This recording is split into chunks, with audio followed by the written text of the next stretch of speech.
Hello, everyone. Welcome to this week's iWoman Report. I'm Kathleen Trigg-Jones in our New York City Broadcast Center. We have a great show for you today. We are talking about Queen Bey and her latest album, Cowboy Carter.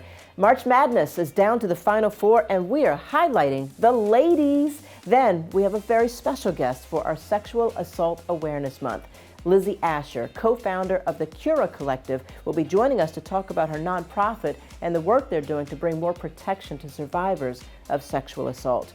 We wanted to start off today's show, however, with an issue that is affecting women right here in New York City. You may have seen the videos going around social media by now about women randomly getting sucker punched in the face in broad daylight right here in our city. Over the past couple of weeks, several women in New York City have been posting on TikTok that they were assaulted out of nowhere by a punch to the face. The first video to go viral by influencer Haley Kate McGuckin has amassed over 50 million views, prompting at least a dozen other women to post similar experiences across this platform. Even Real Housewives star Bethany Frankel chimed in, revealing that she too was sucker punched. Injuries caused included black eyes, concussions, and even in one case a broken jaw. So far, 2 different men have been arrested for the assaults. New York City Mayor Eric Adams addressed the random attacks on Good Morning America. They better hope that I'm not out on the street when I see that takes place. For a woman to walk the street, I have 2 sisters, it's unacceptable to be punched in that manner. With superstar athletes like Iowa's Caitlin Clark and LSU's Angel Reese, women's sports is rising in popularity like never before. This year's March Madness includes a highly anticipated matchup between Iowa and LSU after last year's controversial championship game, where both girls talked trash. Only one, however, faced public backlash. Reese, the black high-scoring forward on LSU's Tigers, who was previously ranked the number 2 player by ESPN, was accused of being disrespectful and rude after her actions on the court, while Clark, who just broke the NCAA scoring record this year, but is white, was given grace. A recent LA Times article doubled down on this seemingly racist attitude in an article about the matchup between LSU and UCLA. In a now removed piece of the article, Ben Bolch wrote that America had to pick a side in a game between milk and cookies and dirty debutantes, referring to LSU as the latter. In the matchup this week, Iowa beat LSU 94-87 to advance to the Final Four. Amidst heavy criticism aimed at Angel Reese for being too aggressive on the court, one of her teammates spoke up about her at Monday night's post-game press conference. Everybody can have their opinion on Angel Reese, but y'all don't know her. Like, y'all don't know Angel Reese. I know Angel Reese. And the person I see every day is a strong person, is a caring, loving person, bro. The crown she wears is heavy, bro. She's the type of teammate that's going to make you believe in yourself. The leap that I took from my freshman to sophomore year, Angel gave me that confidence to go be a dog. Playing next to a dog every day. And, you know, just to see how the media ridicule her, went through our problems, but like, this is my sister right here. She just made me a better player. She made me a better player, and that's what great players do. I don't know about you, but this whole back and forth takes the fun out of the game for me. There's no reason that Angel Reese should be enduring death threats and all kinds of racial attacks and everything simply because she's one of the GOATs of the game, and she should be able to play the game no different than anyone else. And I don't like to see this on the court. And in fact, it's what men have been doing, talking trash forever. It's part of the game. So my heart goes out to you, Angel, and the rest of your team. You are amazing, and I hope that you will hold your head up high and continue to play the game that we love watching you play. And congratulations to Caitlin as well. Like, we really salute all of you, all of the female players out there, because without you, this game would go unnoticed, and you've really brought the international spotlight to a game that we all love. So keep doing what you do and forget about all the naysayers. Despite the outside forces hoping to see Clark and Reese go at it in this game, however, you know, both players have showed up for the teams and proven that their dedication is simply to their teams and the game that they love, and it is proving to have a profound impact on the sport. Ticket sales for the women's Final Four games rose 190% compared to last year's tournament, and they're going for more than the men's tournament, believe it or not. This is the highest ticket price the men have seen since 2011, and the women's games still topped it. More proof that women's sports do in fact make money. And this brings me to my question of the day. Will this change in college sports have a financial impact on the WNBA? Are we going to see ticket sales for the WNBA also skyrocket because of what we're seeing at the collegiate level? We want to hear your thoughts. Take our poll on social media by visiting our Instagram page at iWomanTV. And I think I read that Caitlin is actually already talking about the WNBA. Where she goes, we're going. We're following her. So if that speaks volumes, then we're there. All right, moving on. An organization called Aid Access has deployed a robot outside of Supreme Court that dispenses mifepristone, an abortion pill. While the court discussed the future of the pill, a robot roamed amongst the protesters offering free mifepristone pills in protest. Aid Access collaborated with other abortion service organizations, including Women on Waves, Abortion Access Front, and Abortion Coalition for Telemedicine, to create the bots to get around pro-life state laws. In their press release, they stated that the robots, and that's ROE bots, would be operated remotely from states that protect abortion providers from legal action. Beyoncé's first full country album, Cowboy Carter, has finally dropped, and it is already smashing records. After one of her singles, Texas Hold'em, became the first time a black artist had a #1 song on the country charts, Beyoncé is proving her queendom isn't limited to one genre. The full album includes 27 songs with features from Miley Cyrus, Post Malone, Willie Nelson, Dolly Parton, and Linda Martell. Spotify announced that the album is the most streamed in a single day in 2024 so far. Days after its release, Beyoncé received the Innovator Award from Stevie Wonder at the iHeartRadio Music Awards. In her speech, she addressed the criticism her album has received, saying the music industry needs to be more open to the joy and liberation that comes from enjoying art with no preconceived notions. Being an innovator is seeing what everyone believes is impossible.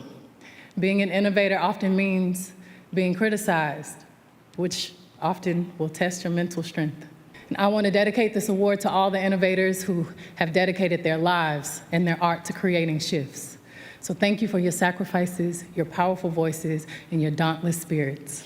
Cowboy Carter is part 2 of 3 as a series beginning with the release of Renaissance in 2022. So whatever Queen Bey has cooking for part 3, we can expect nothing but greatness. When we come back, we're going to be joined by Cura Collective co-founder Lizzie Asher.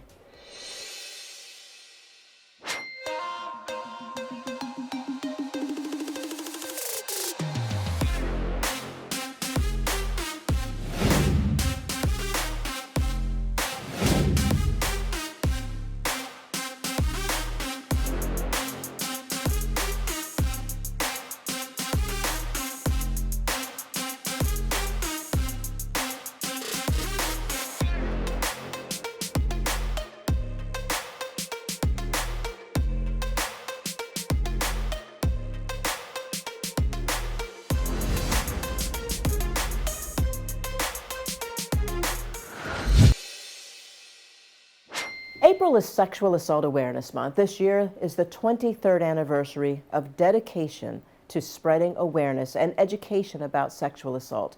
This year's theme, Building Connected Communities, focuses on building safe spaces for people to come together. The likelihood of sexual assault and abuse reduces when people feel that they are connected to those around them in a safe space and in an equitable, inclusive space. Our guest today shares this passion to move towards an end to sexual abuse through her philanthropy organization, the Cura Collective. Lizzie Asher, one of the co-founders, is a graduate of Harvard Law School and currently serves on multiple nonprofit boards that give back to her community. The Cura Collective aims to empower communities working with women-led initiatives to improve health, socioeconomic, and community issues. One of the Cura Collective's current initiatives is to eliminate the voluntary intoxication exclusion here in New York City. It's a law in many states, including New York, that means an assaulter cannot be charged with a sex crime if the victim voluntarily became intoxicated. Hi, Lizzie. Welcome to the iWoman Report. How are you today? Hi, Kathleen. Great to see you. Very good to see you again. So I want to give viewers an understanding of what the Cura Collective is all about. The Cura Collective is a nonprofit that's New York State based that was founded during the pandemic by myself and two of my best friends. We decided to launch a women's initiative. And we have done several things through that initiative. And one of those being what we're here to talk about today, which is the voluntary intoxication exclusion. We were really shocked that this kind of a law actually exists in New York today. And is this just a New York City law or New York State law? It's a New York State law, but to my horror, it's not only a law in New York State, but it's also in 36 other states across the country. So tell me about the law, what it says exactly. So I think if I give you some background as to how this law came into being, you'll understand how it is that we ended up here. So in the 1990s, when there was an uptick of roofing and sex date drugs, in the 1990s, legislators decided to create laws to punish that, meaning they created the law to state when a victim is intoxicated unwillingly, they're deemed not to have provided consent so that they are immediately considered and deemed a rape victim. What that means, though, is, well, what happens to all the rape victims who were willingly intoxicated, right? So that begs the question, well, where's the protection for anybody who was innocently out on a celebratory night and unfortunately a crime befell them and they could not have remotely have anticipated that they were, by consenting to one drink too many, consenting to also sexual assault later in the evening. And that's what this law ends up saying. It seems fairly ludicrous that that type of a law would be on the books in this day and age. I mean, I have so many questions about it and how you can enforce that. Do they do a breathalyzer test if you go to the hospital and report that you were raped? Well, you know, how it works is two-way. If you think about it, we've been living in this kind of system for now decades. I mean, we're talking about the 1990s when these laws came into being.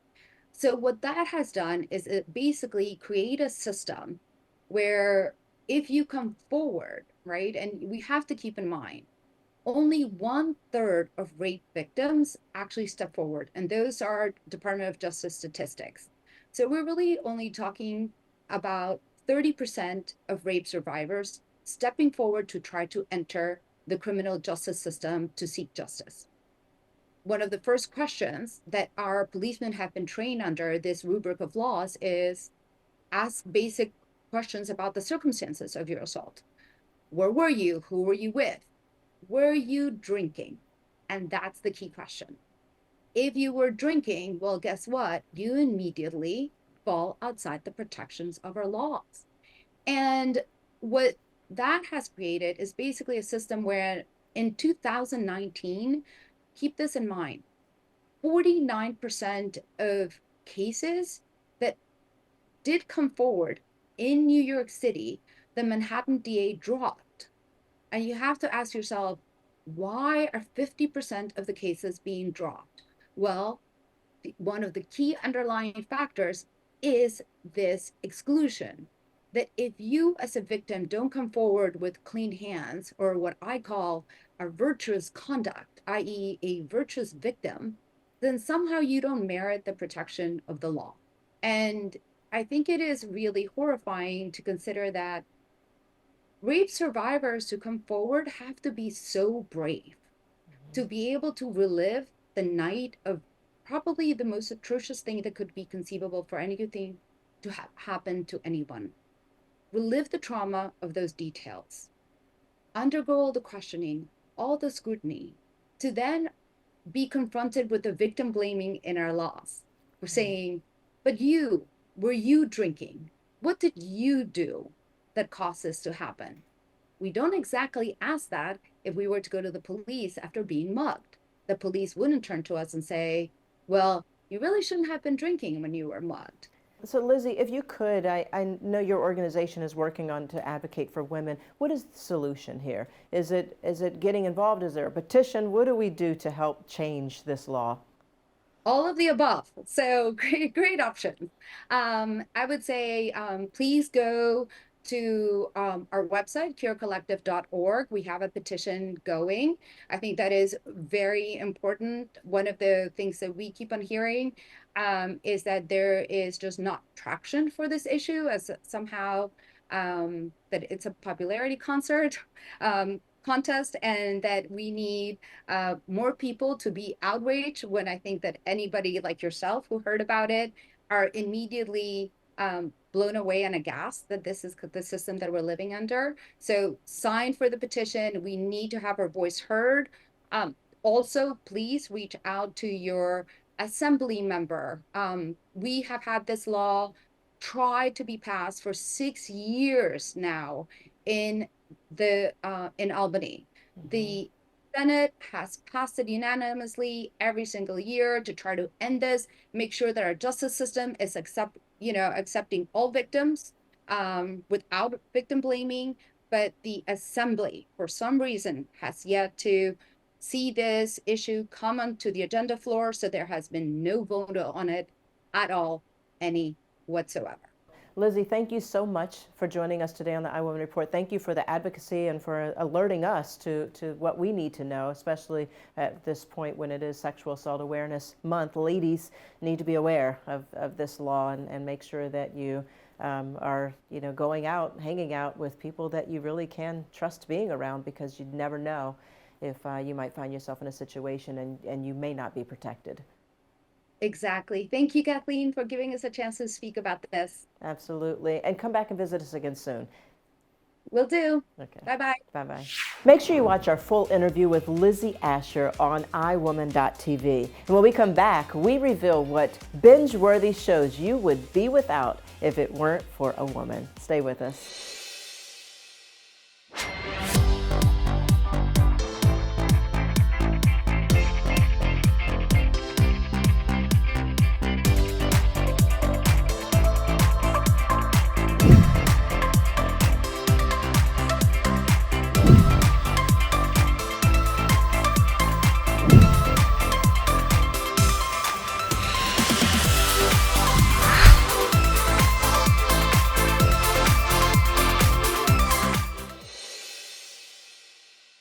Welcome back. This week's Without a Woman segment, we turn our attention to the media industry and the content that we wouldn't have if it weren't for one groundbreaking woman, Shonda Rhimes.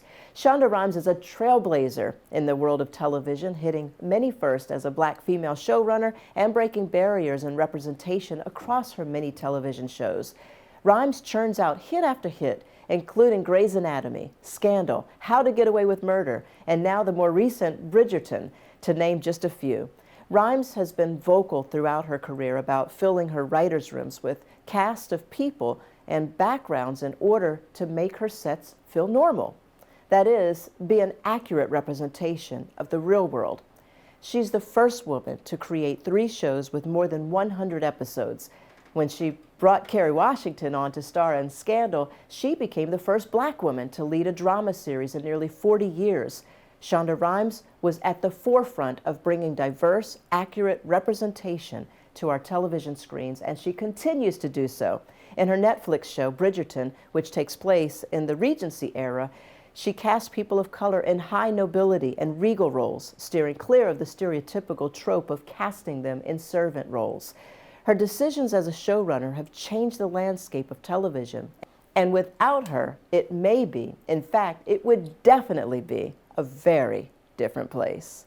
And this brings me to my thought of the day. I voted yesterday.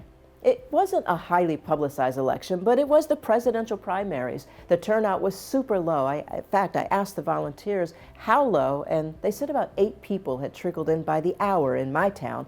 And it made me wonder, how many of you believe that your vote actually counts? It also made me think of just how quickly we forget. Women only received the right to vote in 1920, African Americans just received the full right to vote in 1965, meaning without discriminatory eligibility requirements, some of which still exist today, but I'll save that for another thought of the day. Sometimes we all need a little history reminder to remind ourselves why we do the things we do. Before the passage of the Voting Rights Act of 1965, an estimated 23% of eligible black voters were registered nationwide. By 1969, that number rose to 61%. And by 1980, the percentage of adult black population on Southern voters' rolls surpassed that of the rest of the country. According to historian James Cobb, who added that by the 1980s, the mid-1980s, there were more black people in public office in the South than in the rest of the nation combined. Today, the number of black elected officials in Congress has tripled. We have celebrated a black president, a black female vice president, multiple female governors, legislators, lawmakers, the list goes on. This is why we vote, because representation matters. Increasing the number of people that vote in each election means more funding to our communities and a better quality of life. Real change depends on two things: money and votes. If we work together as a community and increase voter turnout, then our state and national legislators will be forced to listen to our needs: education, healthcare, immigration, infrastructure, the economy, our veterans. All of this is affected by our vote. So while my one little vote might seem to not make a huge difference in the grand scheme of things, I will never give up the right that the heroes and sheroes who came before me fought and died for. Casting our one little vote is the least we can do. I want to thank all of you for joining us for this iWoman Report. Everyone, please stay healthy, stay happy, and stay safe.